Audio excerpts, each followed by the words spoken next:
Good morning, and welcome to the Unitarian Universalist Congregation of the Swannanoa Valley. My name is Evan Yannick, and I am a member of the Board of Trustees. We're happy that you're joining us for another virtual service, and that our congregation continues to grow and meet the needs of our congregants. This week is New Member Sunday, and Reverend Carter will be reading the list of names of new members. I'm proud to say that the list is long. This congregation is welcoming and is committed to our stated mission, which resonates even more with people in these difficult times. It has been a while since we've read the mission statement of the church, which used to be a regularity. I'm not really sure why, but it has gone out of our routine. Because we are focusing on the new members this Sunday, I think it's important to reflect on this mission and how we continue to embody its goals. The mission of the Unitarian Universalist Congregation of the Swannanoa Valley is to create an open, active, and welcoming liberal religious community that nurtures spirituality, inspires growth and learning in the search for truth, and challenges us to live our values conscientiously through service and example. I hope that you enjoyed today's service. We have wonderful music from our choir director, Anna Linda Metzner, whom we've just heard, as well as another musical treat, in addition to our normal, excellent sermon from Michael. Now, let our service begin.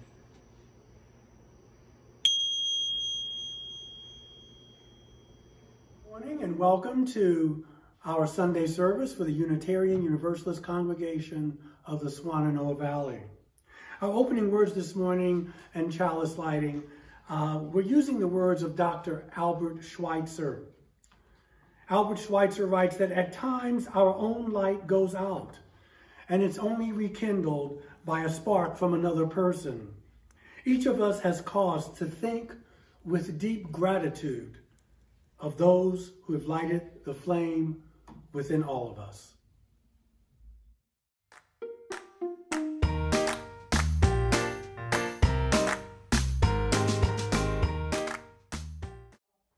Today, this Sunday is New Member Sunday, and we have quite a few, and so I just want to take the time to read you the list.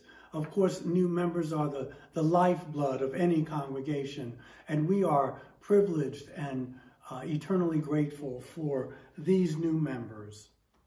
Of course, if I skip someone, that is on me, because I did get the list from our membership committee, so I'm hoping not to. Corey Seitel, Molly and Russ Keeney, Mary Figueroa, Mark Robinson, Gail Valentinson, Barbara Bryan, Ray Stein, Laura Staley, Dan Headley, Diane DeGrasse, Maggie Schulbach, Joy Levine, Charles Cloak, Karen Steinhaus, Sarah Ziamek, Damaris Pierce, Ellen Kirshner, Michelle and Alex Neff, Rose Levering and Bill Abule, Jenny Parker, Katie Cornish, Deb Evanchik, Rochelle Broom. We thank you all for joining our congregation, for joining our community, and we look forward to working with you and to journeying with you on your spiritual journey in your new congregational home. Welcome.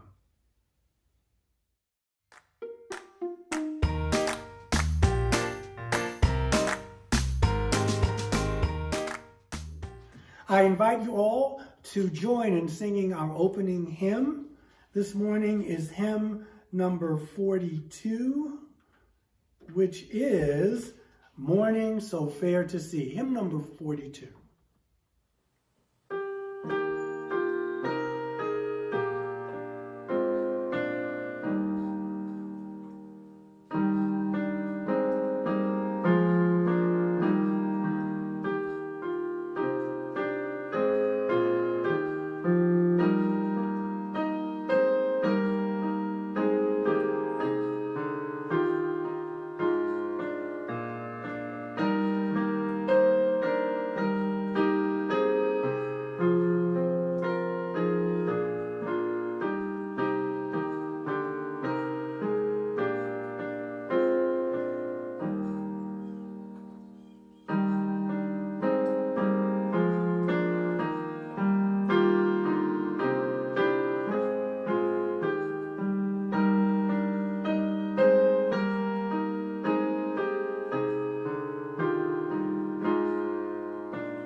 Our reading this morning is from the back of the gray hymnal. It is 728. It's for Membership and Recognition Sunday.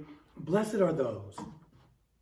Blessed are those who yearn for deepening more than escape, who are not afraid to grow in spirit. Blessed are those who bring their children, who invite their friends to come along to join in fellowship, service, learning, and growth. Blessed are those who know that the church is often imperfect, yet rather than harbor feelings of anger or disappointment, bring their concerns and needs to the attention of the church leaders. Blessed are those who, when asked to serve, do it gladly, who realize that change is brought about through human meeting, who do the work of committees and stay till the end. Blessed are those who speak their minds in meetings, who can take and give criticism, who keep alive their sense of humor. Blessed are those who know that the work of the church is indeed the transformation of society, who have a vision of beloved community transcending the present, and who do not shrink from controversy, sacrifice, or change. Blessed are they indeed.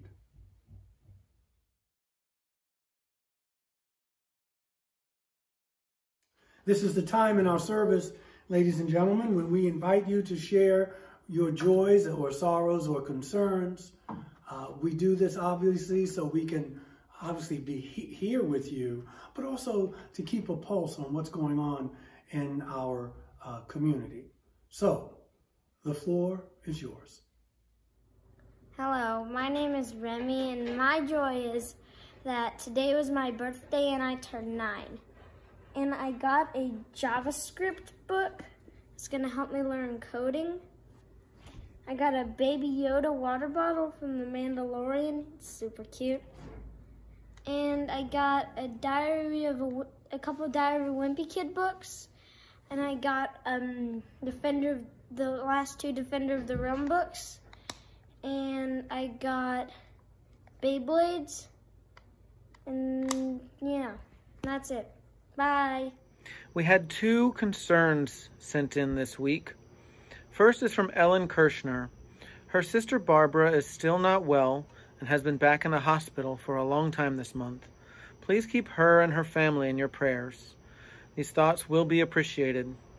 Ellen also wishes everyone in the church well. The second sorrow is coming from Helen Bell, and it's a sorrow that many Americans and people around the world feel this weekend. John Lewis passed away. Helen says, Mother Earth is diminished because of this loss. Her joy is that several years ago she did get to hear him speak, and better yet, she talked to him for a few minutes about a book that she brought for him to autograph. It is a non-fiction book that they both enjoyed. He is mentioned in the book, The Children by David Halberstam. She has a copy if anyone would like to borrow it. Thank you, Helen. I think that's important that we mention him in this service. We thank you for taking the time to share with us your intimate joys and concerns. For those of you who, for whatever reason, chose not to share, know that we keep you in our thoughts and our prayers, in our hearts, and in our minds.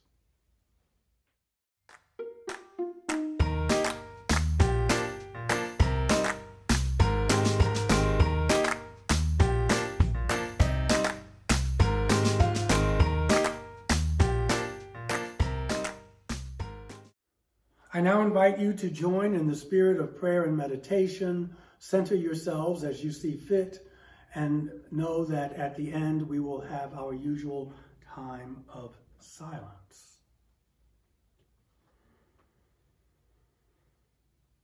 Great mystery of life, whose demands cannot be answered and whose answers cannot be demanded. We bring our personal concerns and feelings into the common life of this community, that we might experience the healing power of those who care. We remember those who have sought after truth, those dear to us who are now gone from our midst and who enriched our lives by their simply by their presence. We remember all who are sick and in distress, all who suffer in body and mind and spirit, all who are oppressed by forces of power and privilege, all who are in prison or other forms of bondage. We remember them now. Let us, as members of one human family, take their suffering and pain into our hearts, and may we freely forgive any who might have wronged us. And if there be any who we have wronged, let us make amends and seek forgiveness. Remembering all the human family, we pray that all may taste true freedom and that the entire earth will be liberated one day to justice, to equity, to peace, and to love.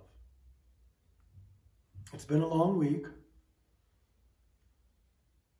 For those of you gathered, I now leave you with the eloquence of silence.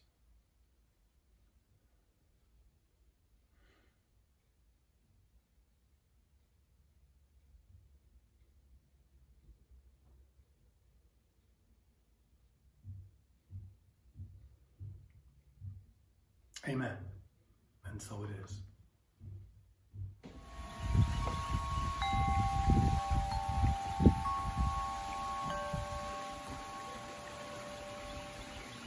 We have a special treat this Sunday. Bill Altork has written a psalm that he wrote during quarantine.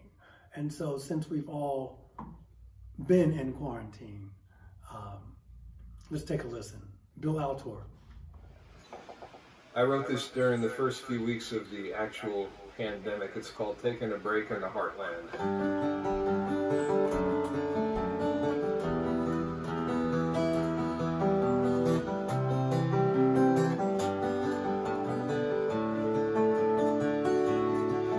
We're shut inside our homes with no promise that things are ever gonna get better. I'm sitting like a restless bird up on a wire, waiting for a signal to come through. Spending too much time on computer and the news that is sweeping the world. And while we're getting old, there's nothing newer than love when it fills the air.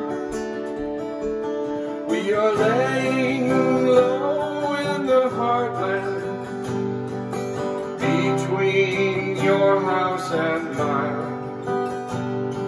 I sing a song with no one to listen. It's a good way to pass the time. People everywhere are praying. You can see prayers filling up the sky. The same old world keeps on spinning. We're a drop in the ocean of time. And right now all the birds are singing and the blossoms fill the air. And you can feel the hope they are bringing to hearts filled with expectation. We are laying low in the heartland. It's all one day at a time. Counting the hours and minutes. Some are yours and some of them are mine. Yeah.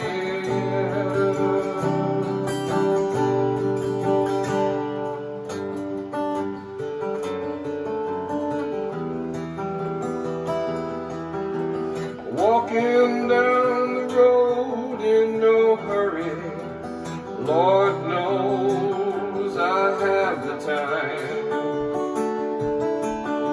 A daily remedy for the worries Sometimes they will take you from behind.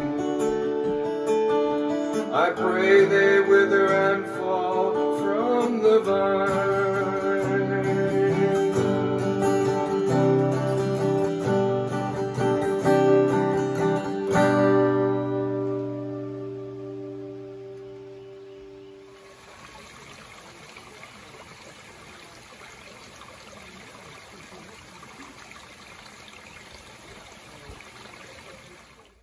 My favorite philosopher, William James, reminds us that the greatest use of life is to spend it on something that will outlast it. And so in that spirit, we invite you, and we will collect this morning's offering. And I thank you ahead of time for your gifts and your generosity. It is deeply appreciated.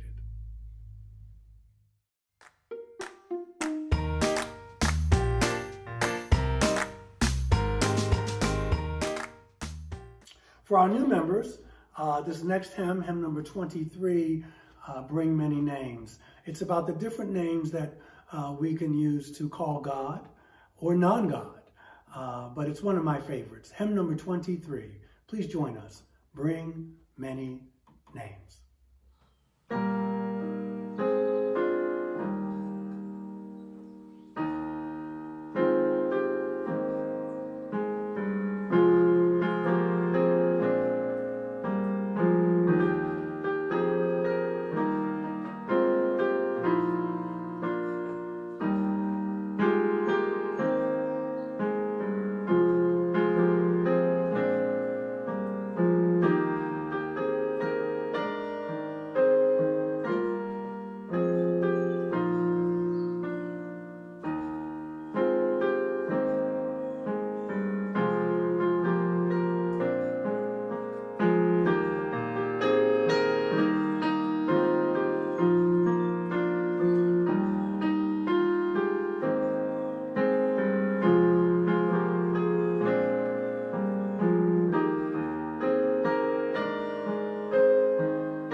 Strange and Foolish Walls. I want to share this with you. It's by the late UU minister A. Powell Davies.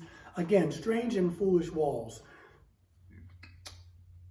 Davies writes, the years of all of us are short. Our lives are precarious.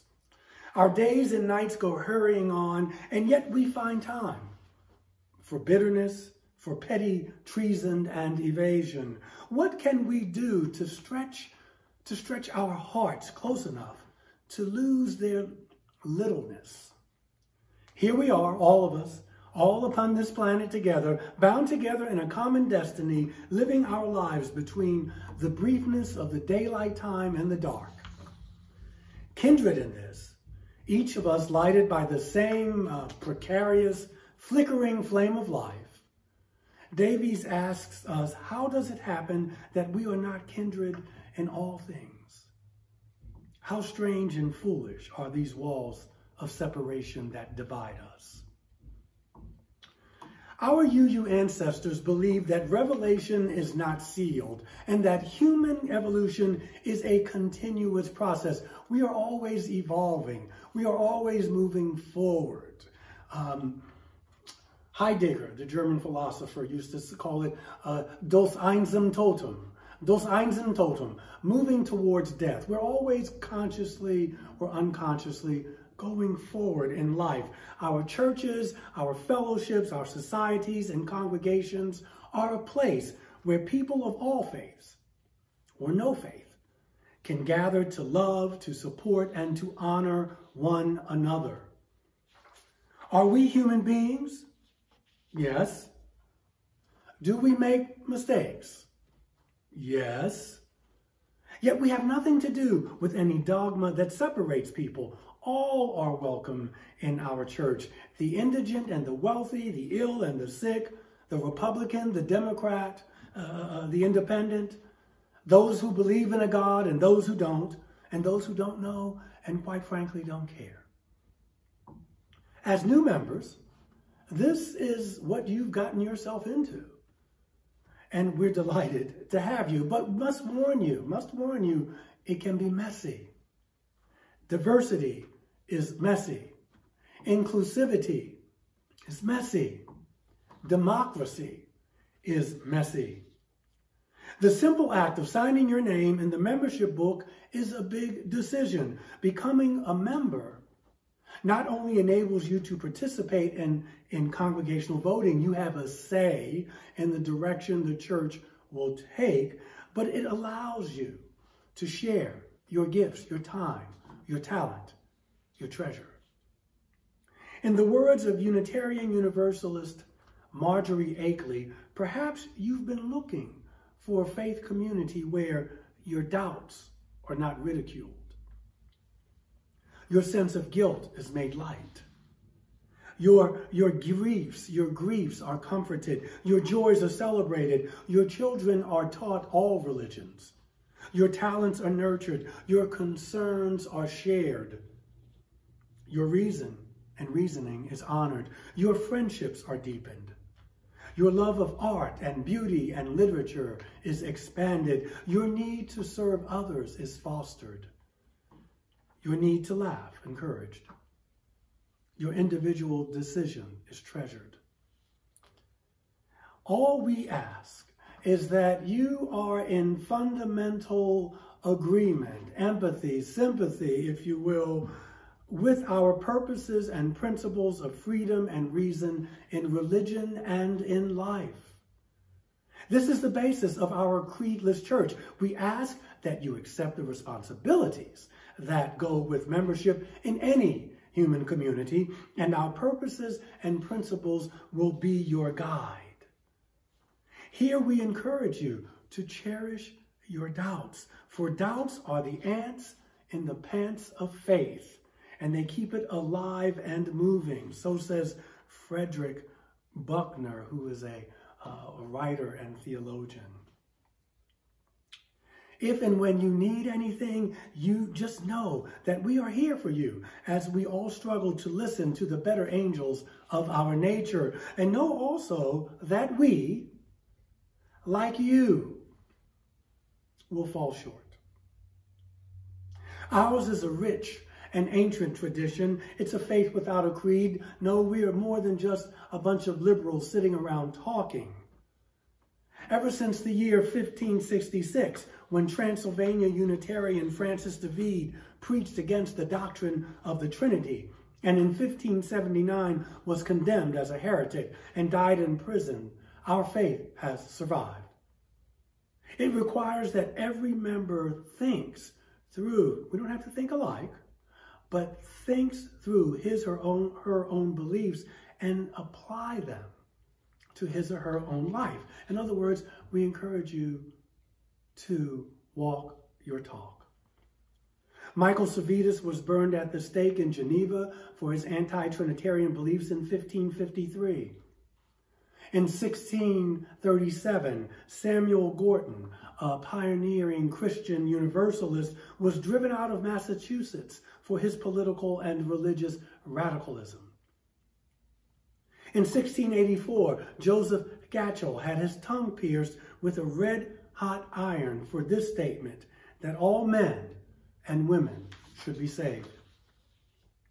On March 25th, 1965, Unitarian Universalist housewife and activist Louisa Viola was murdered at the age of 39 years young after the 1965 march from Selma to Montgomery, Alabama. Her crime? Simply having a 19-year-old African-American man by the name of Leroy Morton in her car. You see, Viola was assisting in the fight for human rights, which back in the day we called civil rights. A car of Klansmen pulled up next to her car and shot her twice in the head, killing her instantly. The car veered off the road and Mr. Morton played dead.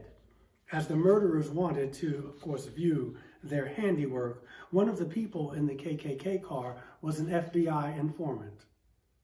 In 1965, the Reverend James Reed was murdered in Selma, Alabama, while participating in a human rights protest with the Reverend Dr. King. Yes, we have our martyrs and saints as well. We are not a perfect denomination or perfect people, despite what some of us may think. We are still wrestling with what it means to be a truly diverse denomination in regards to folk of color. The fact remains that at least we are wrestling with this and trying to ignore it. Why? It's messy. It's messy. We also walk the fine line between individuality and being in community. You can see how messy that is and what's going on in our society today. Do I wear a mask? Do I not wear a mask? What are my rights? What are my individual rights versus that of the collective? The whole is greater than the sum of its parts. And this is always the challenge. When a nation or institution celebrates its individuality, what about the good of the group? We have all served on committees at some point in our lives where a committee leader or group of leaders views the committee as a way to work on a pet project of theirs. At times, we may have realized this too late and have perhaps left in frustration. And I like to think of us as teachable people. Everyone loves to teach, but rarely do any of us take unsolicited advice well, myself included. And even more rarely are we truly teachable. But being teachable means that we're open to learning, that we are open to learn and that we want to listen. And we learn to listen only if we know the most important thing, that we do not know everything. It's okay not to know everything. And we don't have to have all of the answers. It's hard to do this, very difficult. The human ego is very powerful. At least theologically speaking, we are teachable people, and we are open to mystery, generally speaking. Thus, once again, we acknowledge the importance of telling and listening to the stories of others and of ourselves. And so we remember that when we are dealing with human beings, that there will always be great acts of altruism and selflessness and love. And yet there's always the chance for chaos, skullduggery, backsliding, shenanigans, chicanery, foolishness, and of course, folly.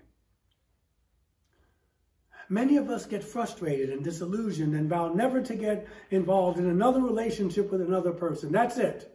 I've done this before. I'm not going to do it anymore. I'm not going back to church. I'm not going back to that institution because we've been hurt before. We'll go it alone, we tell ourselves. I don't need anybody. I can do this. I can walk this journey on my own. And these are church people, we say. They should know better, this kind of behavior. Well, I'm here to tell you that if you think national and local politics is a bunch of you-know-what, church politics can be just as bad, if not worse. History is my witness to this, but even on a more mundane level, human beings are fallible. That's simply the way it is. Spirituality, or the cultivation of an inner life and expanded lifestyle, yes, it can be discovered in solitude. You can retreat to your cell or your man cave or your woman cave of some kind by reading and contemplating and meditating and thinking and praying. You can do that. Yet it can only be fulfilled in community. You have to come down off the mountain and get your hands dirty. Thus the question, who am I, carries within it a much deeper and perhaps even more important question, which is simply, where do I belong? Where do I belong? We find our true selves only by locating ourselves within a community of fellow human beings. Community is found when people seek the same reality, be it spiritual, political, or otherwise. Unity and wholeness are only discovered within community, and community has to have what? Intentionality in it. It is hard, messy work. And so the question of who am I really is also the question of where do I belong? Where do I fit in? Learning to become a person, or rather, learning to become the kind of person we wish to be can only take place in community, for the questions are really questions of identity. Yeah? Finally, all community begins in listening. We listen to each other's stories and begin to learn about ourselves and each other. For many years of my life, I could listen and relate to your story. I could laugh at your story. I could cry with your story. I could get angry with your story, but I couldn't do that with mine. And that had to change in order for me to be present not only for yours, but to learn to accept myself. And now a word about growth in a congregational setting. We can't talk about membership unless we talk about growth. The mere fact that some of you are here as new members obviously is a testament to our growth. We are here to grow our souls, and there is no doubt about that. Yet there are many ways we can and will grow as a congregation. Firstly, there is organic growth. That is the task of building community with our committees and volunteering and building the organizational structures, developing the practices and processes that result in a dependable, stable network of human relationships in which we can grow and for which we can all make a difference. That's number one. Number two, there's maturational growth. This is the ability to challenge, support, and encourage members to grow in the maturity of their faith and to deepen their spiritual roots, helping you to build your own theology, if you will. And it is also the ability of the congregation as an institution to go deeper into the faith while maintaining a welcoming path to new members, to let you be you. There's also something called incarnational growth. This type of growth poses the question, what are the outputs of this congregation's ministry? How far do our tentacles go out into the community and to the world? What is it that the congregation seeks to give to the world, to the culture, and to this community? And this must come from not only our congregational, not only from the collective, but the individual selves. Our own lives. What good works are we doing that will make this world a better place to live? Lastly, but not least, is numerical growth. We want to put the butts in the seats, as it were, adding new members while maintaining the members we already have, keeping track of losses, understanding that losses do happen, understanding why they happen, changing what needs to be changed in order to retain healthy members, never compromising ethics or principles, and understanding, and this is crucial, that some losses are healthy, necessary, and inevitable, meaning that there will be some people who will outgrow us, or that it's not a good fit for them anymore, and that's okay, because we want people to stay on their path, knowing that other people will come in. Nature abhors a vacuum. If there's a hole in the ocean fills it up. I encourage you, if you have not already, to look at our principles. They're not dogma. I believe myself personally that they can be of great assistance in helping you shape your lives, but the lives of your children as well. They are the key, along with other spiritual and or therapeutic tools you may use for your own human growth potential to unlock what it means to be a well-integrated, transparent, authentic, forgiving, and loving human being. Not a human doing, but a human being. Please indulge me as I read them aloud.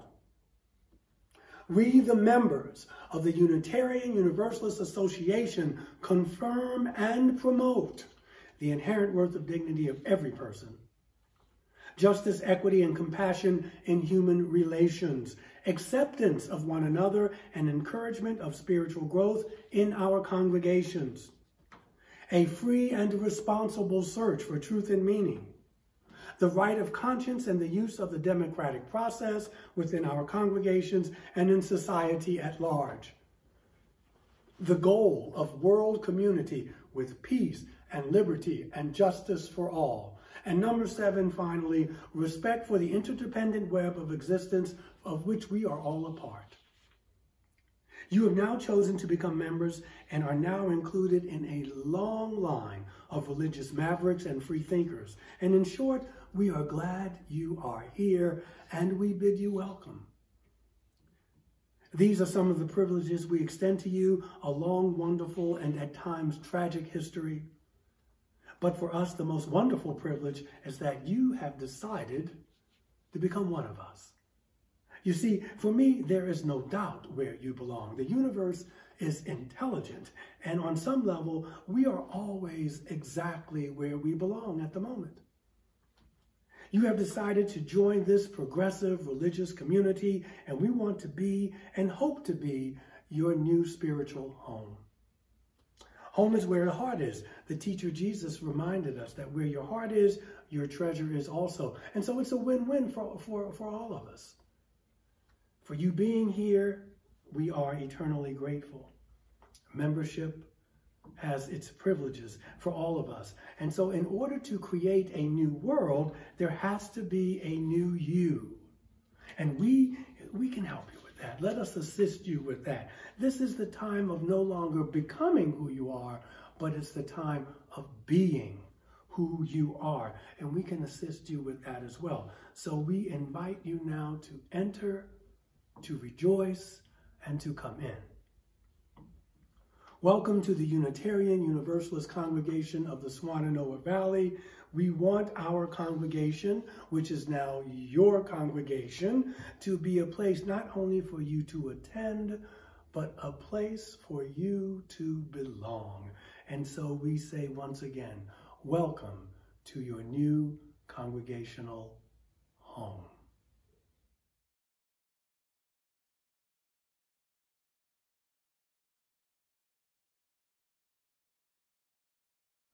Now we invite you to join in our closing hymn, my favorite, at least one of them, hymn number 163, For the Earth Forever Turning. Hymn number 163.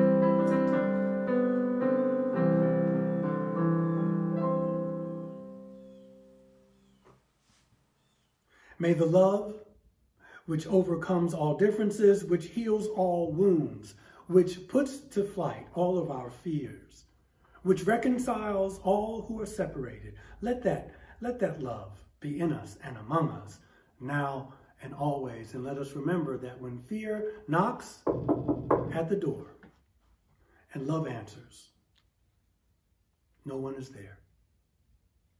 Have a wonderful Sunday afternoon.